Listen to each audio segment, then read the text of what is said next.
Hello guys, welcome to the channel. Hoping that you are good. Today we're talking Patrick Maswanganyi, Themba Zwane comparison. Is it good? Vilakazi has given his viewpoint on that, and he's basically saying, Guti, why are you even doing that? And we had a live about this, guys, and I gave you my opinion. Costa gave you his opinion also. Guti, what's the use? Themba Zwane is at where he is, and he's amazing. Maswanganyi is amazing also at Pirates, and you must also be mindful of the age gap between the two players. Maswanganyi is just starting. He's still young. Zwane, nothing wrong about him. He's been amazing. He's been consistent, but he's been consistent for all those seasons. This is just Maswanganyi's first season, and already people are comparing him to Zwane, which I don't think it makes any sense. Vilakazi says the mistake is comparing Maswanganyi and Mshishi, because those are two different type of players. How they play, their intelligence, the smartness in terms of trying to break down the defense, assisting the strikers and being the link between the defense, defensive players and the striker. There is a lot that I can mention between the two. Yes, I can question his game, but again, he did not get the support from the midfield. Remember, guys, Maswanganyi, he was playing for Bafana in the previous game against Andorra, which was 1-1.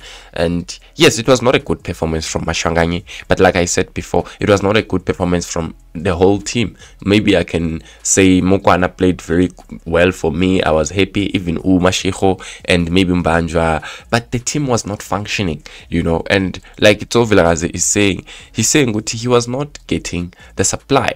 He says you can question his game, but again, he did not get support from the midfield. We've got players that play back passes, and when you have those kind of players, it's always going to be a problem, meaning that the attacking midfielder is not going to play, because every time Mosele got the ball, he goes back. And if you are playing against the English teams, for example, you give them time to organize themselves in terms of the defense, and that's what these guys, Andorra, did. So he says, why are you blaming him in that game? Because people are already making jokes about Maswanganyi, saying, is this the person you said will replace Zwane? What? To be honest, I think it's not right. He said they did very well in terms of the defense. They allowed us to play in front of them, and worst part is that even when they allowed us to have the ball, we did not have those direct passes in the midfield. And when you go wide, who's going to head the ball? Who is it that will head the ball? You cannot use the width, when you don't have players like Sean Bartlett, or Polen Dlanya. We don't have those kind of players. So what is the point of going wide and bringing in those crosses? Because you don't have the players that will be able to head those balls in. So in essence, the comparison between Maswanganyi and Zwane, again, guys, it's very wrong. Please, let's refrain from that. This is one of the reasons why we ruin some of our players. We discourage them.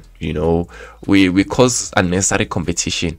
We should just be happy with what Maswanganyi is doing and what Zwane has done and he's still doing. And let's hope that Maswanganyi does that, or he even surpasses that if it's possible. That's all, and he learns from Zwane, which is a player that is more experienced. Not this thing of comparing them, and causing even tonight we are playing against Algeria.